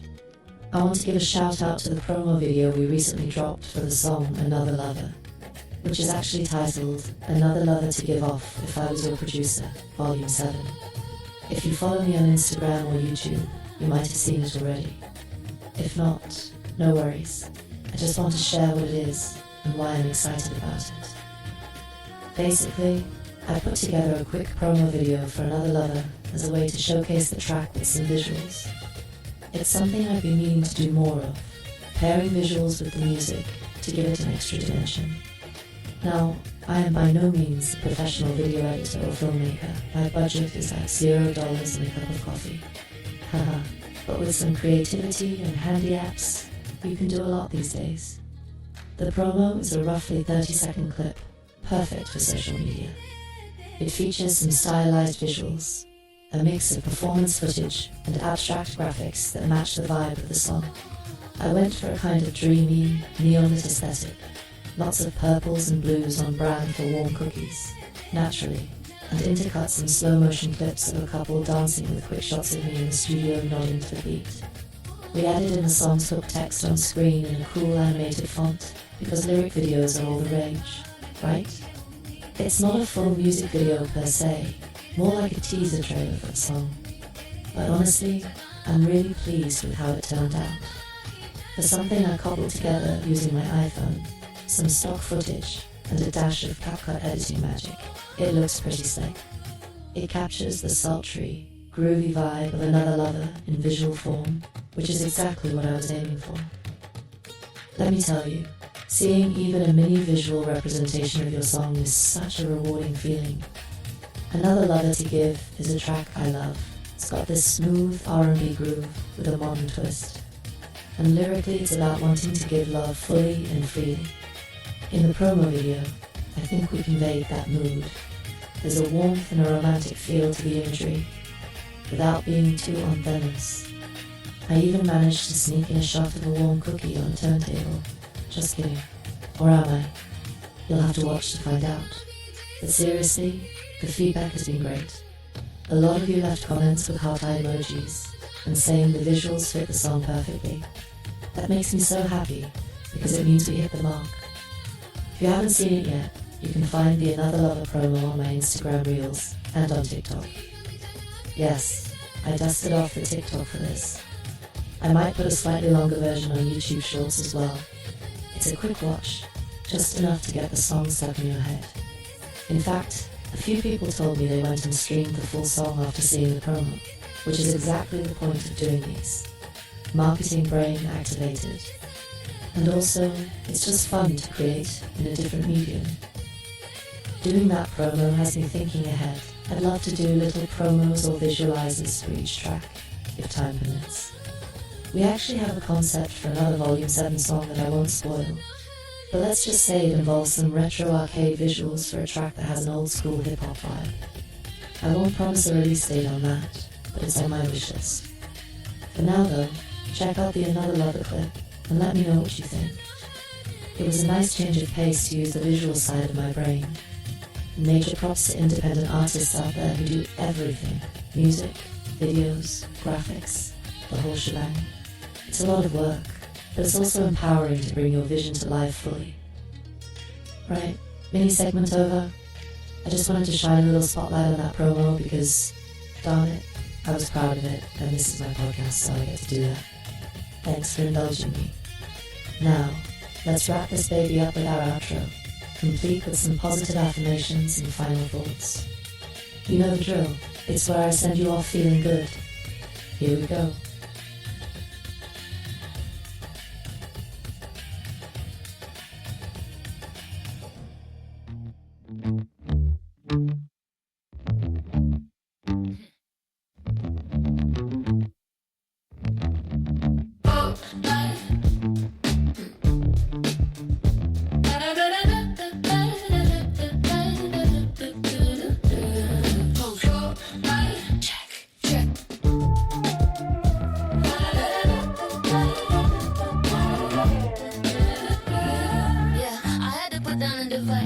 All of my vices, cocktails on ices. If I'm to suffice, survive. I'd rather you kill it than it kill me. New lease on life, yeah, now you can see. Not like the lease had expired, but I was running quiet, my heart and body, man, I did slam. No sleep, I was cooking. No sleep. Like the oldest profession I was taking. Should I say taking? Body heating up, pills buried deep bacon. Chasing after errors, swift track shaking. Caught between the devil and the playlist I'm making. Check. You wanna measure the myth? Take a step back. You're dealing with a blueprint, wearing a backpack full of magic dust that never fails. I win corn tosses and hurricane gales. Post-life check. I don't brag, I just passed the test. When you know what you can do, you never gotta guess. I had a dream, I did it again. Rewinded the whole damn thing, walked it back, no ring. Championship gone. Listening to the old me, what? Sing? Such a sad song. Complex as it needs to be. The vibe was a man. Playboy, penthouse brain. Thinking I was a hustler. Nope, no misgiving. We ain't robbing you, just living to my ties, son. No try, son. No switch PlayStation. Still back then, think Tim, damnation. And Willa May was still alive when I was a little one. To me to see staying live, no SNL. Saturday Night Fever, John from Welcome Back. I was way too young, but that was that. Check. Pocket full of proof, pocket full of purpose. Pocket full of dust that can close any circus. Life check. Yeah, I didn't dodge life. I pressed next, leveled up clean, no cheat codes, just sweat. I tried to blend time and space. Tried to live loud, but still cover my face. But damn, I look cool in disguise. Mass music make a hit or pull another caper. As do you protect them? Yeah, I read the papers. Tryna ice them all, frozen in the spots. Feeling a little soft, no shots fired. I ain't poking fun, just like you ain't packing. You call that a gun, you kill me. You slay me. You lost in the ocean while homie sails the sea. What's the difference? It's the motion of the ocean. Small vessel heel, no stand. Ask me how I feel. Yeah.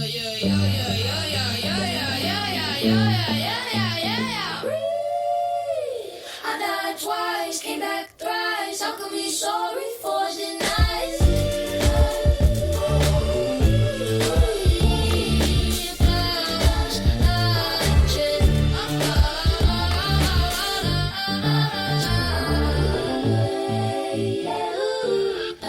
Life check. On the mid, they warned you about the reason storms reroute. The reason clocks reset when I walk out.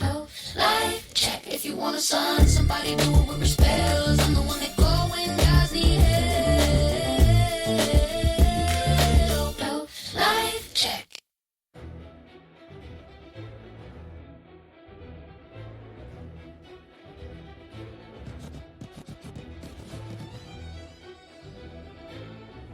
So, Philadelphia fan, and anyone who enjoys hearing about Philly, how about that snow we got?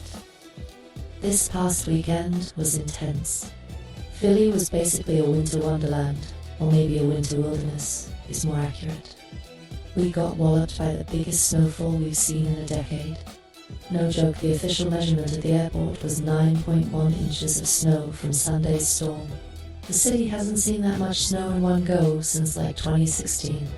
It started out all pretty and postcard-esque on Sandy morning, but by afternoon it turned into sleet and freezing rain, and things got messy real fast. Slush everywhere, heavy wet snow on the trees. My poor car was entombed in an ice-snow hybrid that took me an hour to shovel out. Good workout though, silver lining. A lot of folks got the day off on Monday because the school district actually closed schools. We're back to real snow days, not just virtual learning days. Hallelujah. SEPTA had some serious transportation delays and even suspended some services during the peak of the storm. I was keeping tabs on SEPTA alerts, and it was like bus route X, suspended rail line Y, significant delays down the list. The city basically hit the pause button Sunday afternoon, which was fine. I hope most of y'all stayed home, made some hot cocoa, and watched the Eagles highlights or something. Mayor Sherelle Parker's shout-out to our new mayor was urging everyone to stay off the roads anyway, while 600 plus plows and salt trucks did their thing. Now, the snow itself would have been okay, but the kicker is the cold that followed. We went from winter wonderland to Arctic tundra in a hurry. All week it's been sub-freezing temperatures in Philly. I'm talking daily highs in the mid to upper, 2 OSF, 2 to -3 degrees Celsius, and lows in the single digits. The forecast even said one night could drop to around 2 degrees Fahrenheit. That's about minus 17 degrees Celsius for our metric friends. I mean, that is painfully cold. The kind where you step outside and immediately question all your life choices that led you to live in a place where the air hurts your face. We've had persistent wind chills around 0 degrees Fahrenheit or below at night. So if you're local, you know what I'm talking about. It's brutal out there. If you're not local and you're somewhere warm, please send us some virtual sunshine. Philly could use it. I will say, the snow on the ground with clear sunny skies afterward has made for some beautiful visuals. Bright white snow reflecting the sun, blue skies, the skyline looking crisp. That part, I don't mind. It's the frozen fingertips and the fact that my dog gives me the "you expect me to walk in this" look every morning that I mind. This frigid weather actually reminded me of a famous quote by Prince, yes, the purple one. You might have heard it, Prince once told Oprah, referring to living in Minneapolis. It's so cold, it keeps the bad people out. Haha, I love that. Basically implying that only the hearty and presumably good-hearted can tolerate living in such cold. So it filters out the riffraff. Now, Minneapolis cold is next level. They regularly hit minus 20 degrees Fahrenheit. No thank you, but Philly's getting a small taste of that philosophy this week. I joked with a friend, maybe all this cold is just filtering out the cranky people. Then my friend was like, but Willa, you're the one getting cranky about the cold, touché. Perhaps I am the riffraff Prince warned us about. But seriously, I do find that cold weather brings out a certain camaraderie among those of us out braving it. I was walking down Market Street, all bundled up, and some random guy gives me a nod like, yep, we out here surviving. Shared struggle, we know. In any case, if you're in this region or anywhere that's freezing right now, make sure you bundle up, limit your time outside, and check on any vulnerable neighbors or friends, especially the elderly or those without good heating. When it's this cold, it's more than just discomfort. It can be dangerous. I also want to shout out the outreach programs for unhoused folks in the city. I know many shelters opened up additional beds and warming centers during the storm. If you have any extra coats or blankets, consider donating them. Little things can literally save lives when the temperature plummets. Okay, PSA mode off. Now, shifting gears slightly, I mentioned a bit of light political commentary, emphasis on light. Cold weather makes me think of that Prince quote, which in turn got me thinking, wouldn't it be nice if the cold could keep out not just bad people in the crime sense, but also, say, bad leaders in the political sense? Like, can we get a cold front to flush out the narcissists in government? Where's that weather pattern when you need it? This is just me musing humorously. Please don't send any political flame wars to my DMS.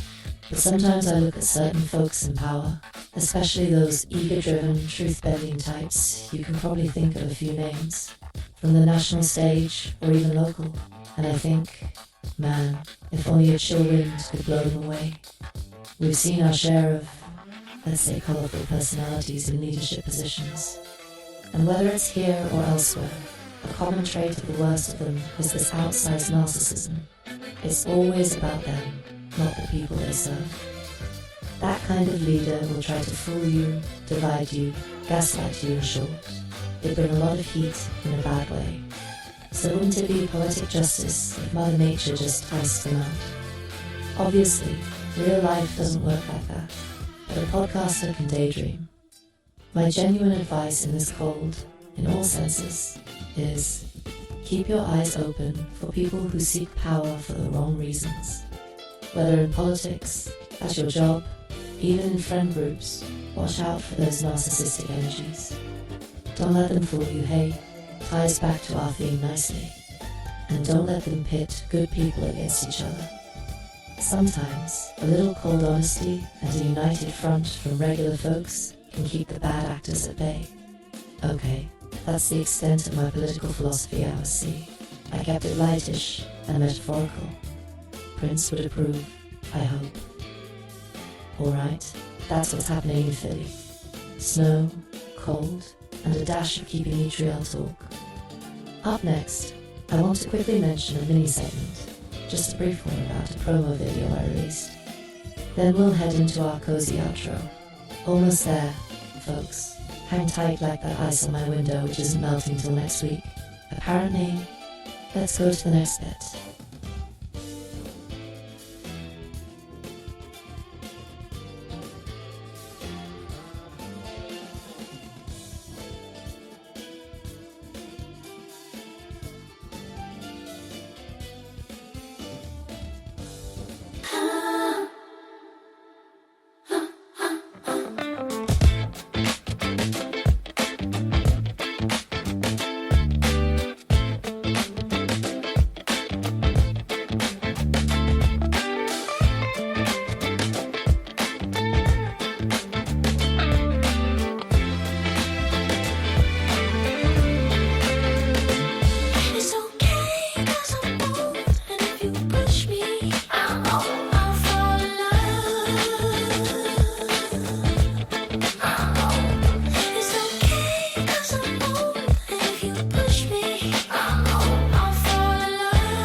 I'll write you poems, introduce the word like you didn't know.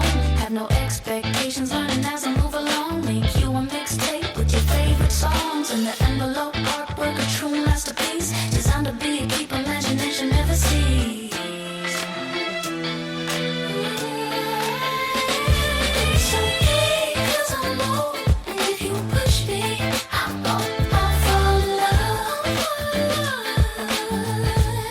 I'm low. It's okay, 'cause I'm low, and if you push me, I'm low. I'll fall in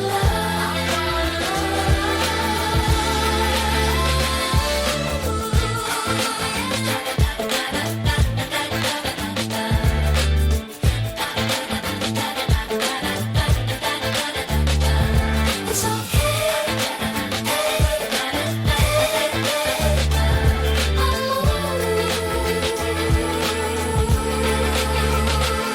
okay, 'cause I'm low, and if you push me, I'm low.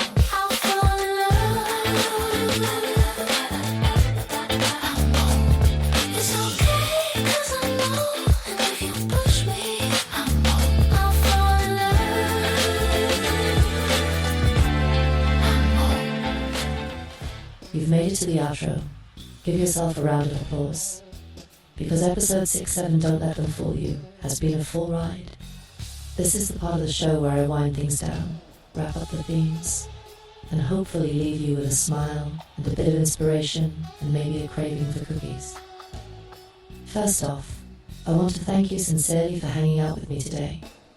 We covered a lot of ground, from my music catalog plans to debunking get-rich-quick schemes, from personal creative struggles to WNBA games, Marvel and Star Wars geekouts, local snowstorms, and even a Prince quote.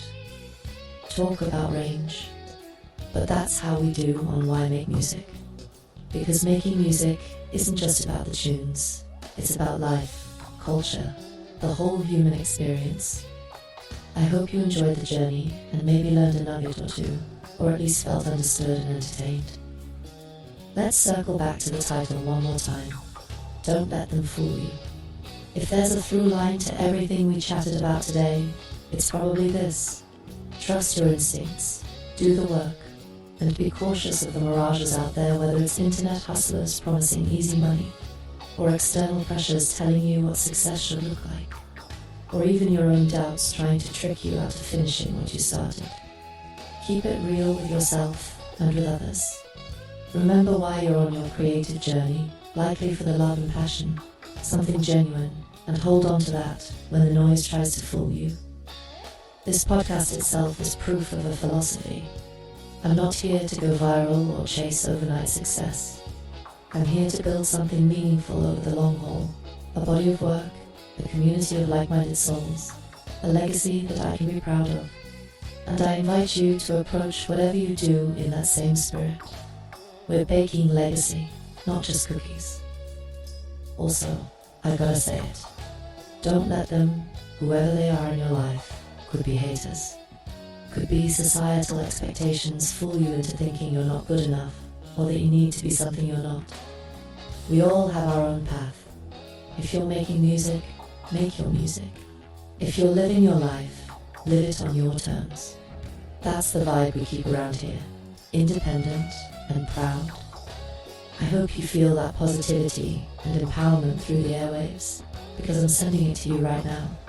You got this, and I got your back. Now, in classic Why Make Music fashion, I can't end episode 067 without a little humor. So, I have a joke, especially for the millennials out there who might appreciate this one. Ahem, this is episode 6. Wait for it. 7. If you know, you know. And if you don't know, go watch that Friends episode where Monica emphatically yells 7. On repeat, trust me, it's worth it. Consider that my millennial fan service for the day. Episode 6. 7. I'm cracking myself up here. Hopefully one of you out there got a chuckle too. As we close out, I want to leave you with my signature wrap-up and some good vibes. Remember that Why Make Music is more than a podcast, it's a mindset. We're not doing this for quick clout. We're doing it for the love, the craft, the legacy. Whether you're a musician, an artist of any kind, or just someone trying to make it through and leave a positive mark, I see you and I salute you. Keep going, keep creating, keep sharing your warmth with the world. As I like to say, keep it warm like cookies, meaning keep it authentic, comforting, and true to your heart. Warm cookies make people happy, and so does warm, genuine art. That's what we're about here. Thank you again for listening to episode 67. It truly means a lot to me. If you enjoyed the show, please consider sharing it with a friend or leaving a review or comment on whatever platform you're on. I love hearing your feedback and knowing what resonated with you. And don't be shy, reach out on social media and say hi. Tell me your thoughts, suggest topics for future episodes, or just drop a cookie emoji. I'm here for it. Alright, I'm gonna sign off now. Same time next week for episode 68. We're already excited for that one. Until then, stay safe, stay creative, and don't let the winter or the BS grind you down. Keep chasing those dreams one step at a time. And most importantly, why make music? Because the world needs what only you can create. Peace, love, and warm cookies. Episode 67. Too funny of a rap. Thank you. Catch you in the next one. Be well and be warm. Peace and be well. You'll understand someday. If you ever have a daughter, you'll learn respect a different way. How to care without possession, how to give without demand, how to offer up your life just cause she's standing there. No fear of judgment, no rehearsal for love. The innocent is everything, the math don't add it up. For a scientific mind, talk of afterlife is rare. Believe one's evidence, but evidence ain't there. If I could pray, would it change the world? Would it quiet all the madness?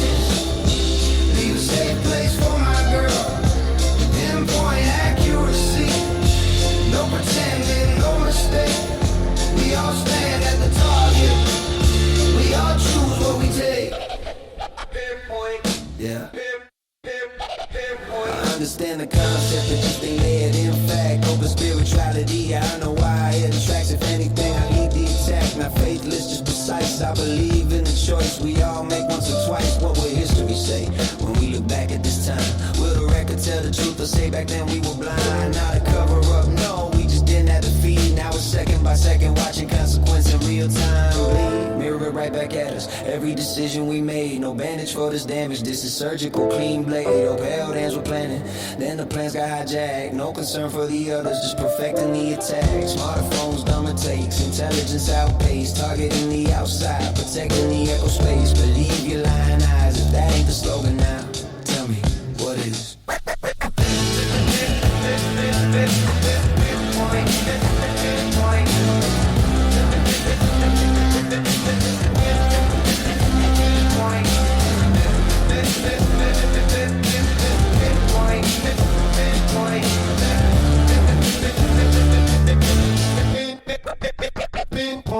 Explanation to the nation, while damnation on rotation, watching every station, self-salvation by quotation, stations of the cross, while they hold hearts, take aim, the stories might be true, we just omitted the names like a high score screen when the arcade shuts down. The